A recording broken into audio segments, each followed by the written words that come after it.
In this last video, you learned about the available computing options. In a previous module, I briefly introduced your choices for running compute workloads in GCP. Now that we know more about how containers work, we can compare these choices in much greater detail. The services again are Compute Engine, GKE, App Engine, and Cloud Functions. At the end of this lesson, you'll understand why people choose each. Compute Engine offers virtual machines running on GCP. You can select predefined VM configurations. At the time that this video was made, these virtual machines could be as large as 160 vCPUs, or virtual CPUs, and more than 3 terabytes of memory.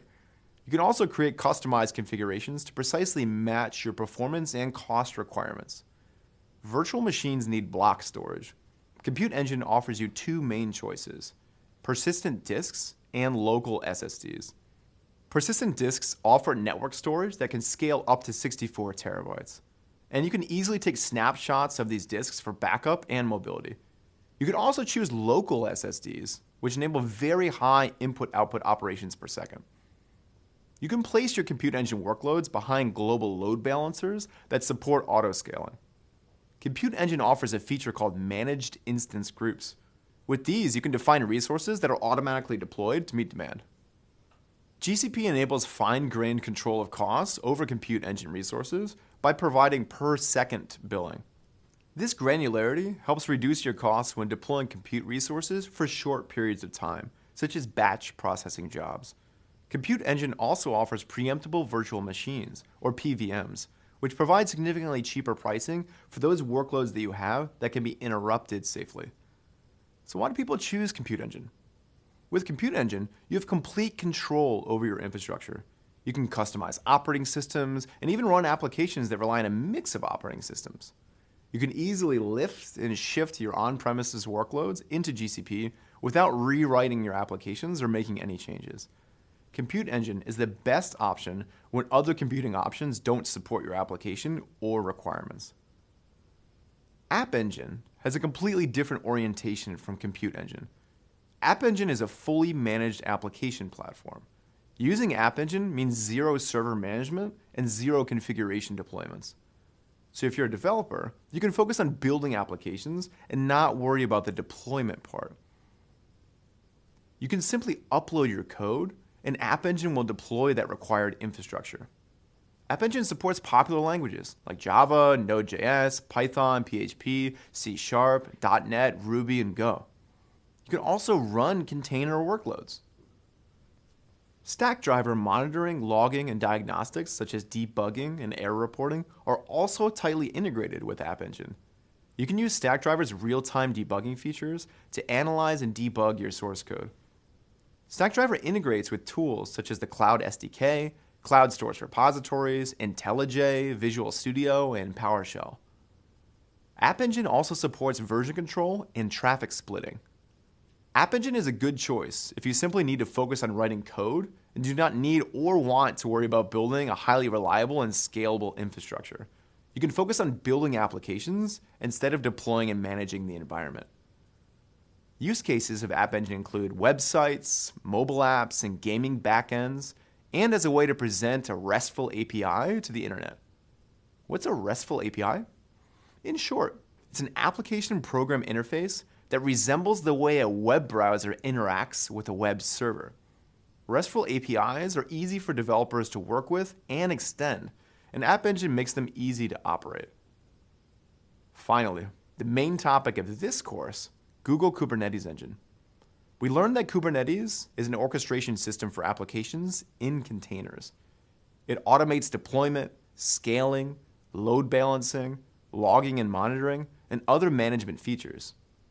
Google Kubernetes Engine extends Kubernetes management on GCP by adding features and integrating with other GCP services automatically. GKE supports cluster scaling, persistent disks, automated updates with the latest version of Kubernetes, and auto repair for unhealthy nodes. It has built-in integration with Cloud Build, Container Registry, Stackdriver monitoring, and Stackdriver logging. Existing workloads running within on-premises clusters can be easily moved onto GCP. There is no vendor lock-in. Overall, GKE is very well suited for containerized applications, cloud-native distributed systems, and hybrid applications. Kubernetes and GKE are discussed in depth throughout this course. Cloud Functions is an event-driven serverless compute service for simple, single-purpose functions that are attached to events. In Cloud Functions, you simply upload your code, written in JavaScript or Python or Go, and GCP will automatically deploy appropriate computing capacity to run that code. These servers are automatically scaled and are deployed in a highly available and fault-tolerant design. You're only charged for the time your code runs. For each function, invocation memory and CPU use is measured in 100 millisecond increments, rounded up to the nearest increment. Cloud Functions also provide a perpetual free tier, so many Cloud Function use cases can be free of charge. With Cloud Functions, your code is triggered within a few milliseconds based on events. For example, a file is uploaded to GCS or Google Cloud Storage, or a message was received from Cloud Pub Sub. Cloud Functions can also be triggered based on HTTP endpoints that you define and then events in the Firebase mobile application backend. Cloud Functions can be used as part of a microservices application architecture.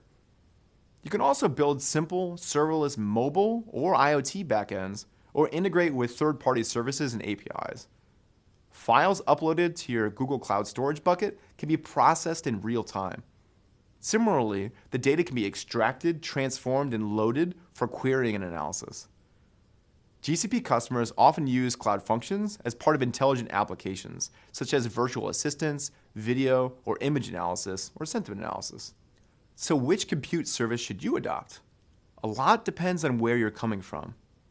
If you're running applications on physical server hardware, it'll be the path of least resistance to move it into Compute Engine.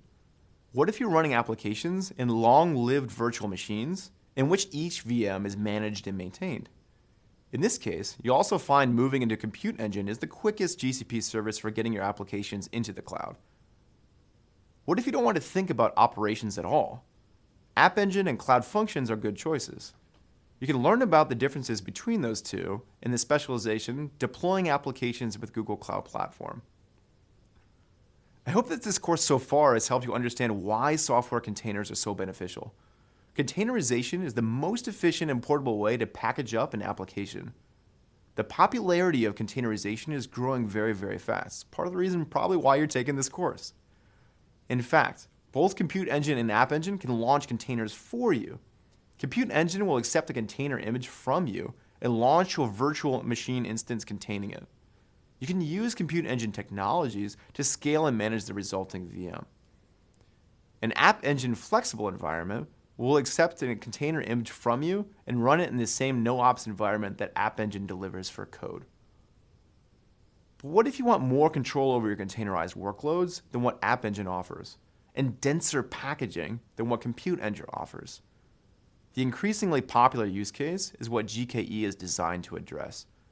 The Kubernetes paradigm of container orchestration is incredibly powerful and vendor neutral, and a broad and vibrant community has developed around it. Using Kubernetes as a managed service from GCP saves you work and lets you benefit from all the other GCP resources too. And of course, if you're already running Kubernetes in your on-premise data centers, moving to GKE is a great choice because you'll be able to bring along both your workloads and your management approach.